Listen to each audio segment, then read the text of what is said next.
Pernah nggak lo lihat orang bilang, "Ah, dia cuma bercanda. Ah, dia cuma cari perhatian." Tapi beberapa waktu kemudian, dia benar-benar hilang. Masalahnya, banyak orang nggak sadar. Itu bukan bercanda. Itu teriakan minta tolong. Sebelumnya aku ucapkan selamat datang untuk kalian yang baru melihat channel ini.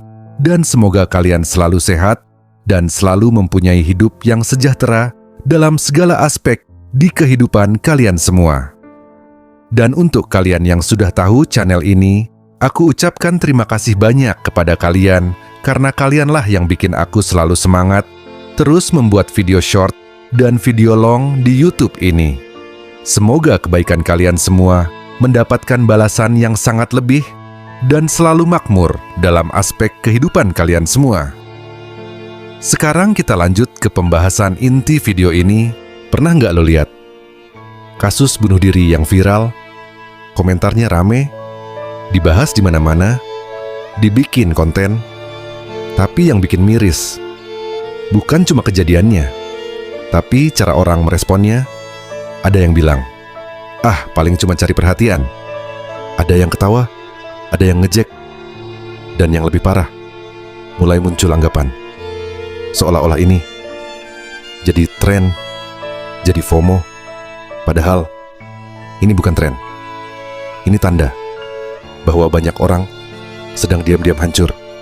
Yang orang nggak paham, orang yang sampai kepikiran bunuh diri, itu bukan karena ikut-ikutan, bukan karena FOMO, tapi karena mereka sudah sampai di titik di mana mereka merasa gak ada lagi tempat buat gue. Mereka capek, bukan secara fisik, tapi capek hidup, capek nahan, capek pura-pura kuat. Dan yang paling sakit, mereka merasa gak ada yang benar-benar peduli. Kenapa ini makin banyak terjadi?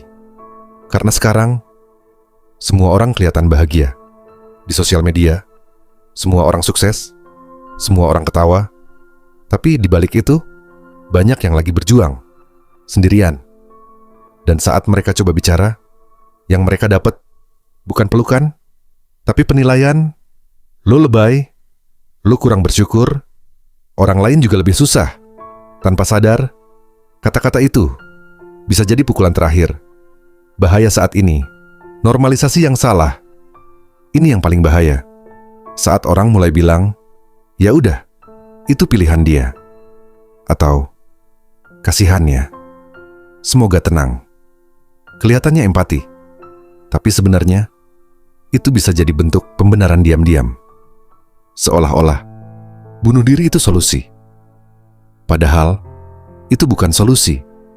Itu tanda bahwa seseorang tidak menemukan jalan keluar. Dampingan yang salah bisa mematikan. Banyak orang berpikir yang bahaya itu tindakan bunuh dirinya. Padahal sebelum itu, ada proses panjang. Diejek, diabaikan, diremehkan, dan yang paling sering, tidak didengarkan. Orang yang sedang hancur, nggak butuh solusi rumit. Mereka cuma butuh didengar. Kenapa ejekan? Itu berbahaya banget. Karena saat lo bilang, "Ah, lo nggak bakal berani," di kepala mereka, itu bukan tantangan, tapi konfirmasi. Iya, gue memang gak dianggap. Dan dari situ, mereka makin tenggelam. Ini bukan masalah individu. Ini masalah lingkungan. Masalah cara kita memperlakukan orang lain. Karena jujur aja, kita lebih cepat ngejudge daripada memahami. Lebih cepat komentar daripada mendengar. Dari sisi agama, di semua ajaran agama, bunuh diri bukan hal yang dibenarkan. Karena hidup itu bukan cuma milik kita sendiri. Ada amanah, ada makna, ada tujuan, dan setiap ujian bukan untuk menghancurkan, tapi untuk dilalui. Tapi di saat yang sama, agama juga mengajarkan untuk saling menjaga, saling menguatkan, bukan saling menjatuhkan. Realita yang harus kita terima, orang yang terlihat kuat belum tentu baik-baik saja. Orang yang sering ketawa belum tentu bahagia. Dan orang yang diam bisa jadi lagi berteriak dalam hati, apa yang harus kita lakukan?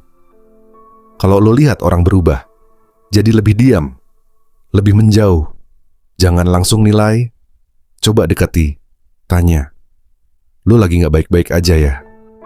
Kadang, satu pertanyaan sederhana bisa menyelamatkan hidup seseorang. Jadi tempat, bukan hakim untuk mereka. Lo gak harus jadi psikolog, lo gak harus punya jawaban, tapi lo bisa jadi tempat. Tempat orang merasa, gue masih diterima.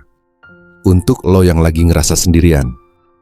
Kalau lo lagi di titik itu, dengerin baik-baik. Perasaan lo valid, rasa capek lo nyata. Tapi itu bukan akhir. Lo cuma lagi di fase yang berat banget. Dan fase selalu berlalu.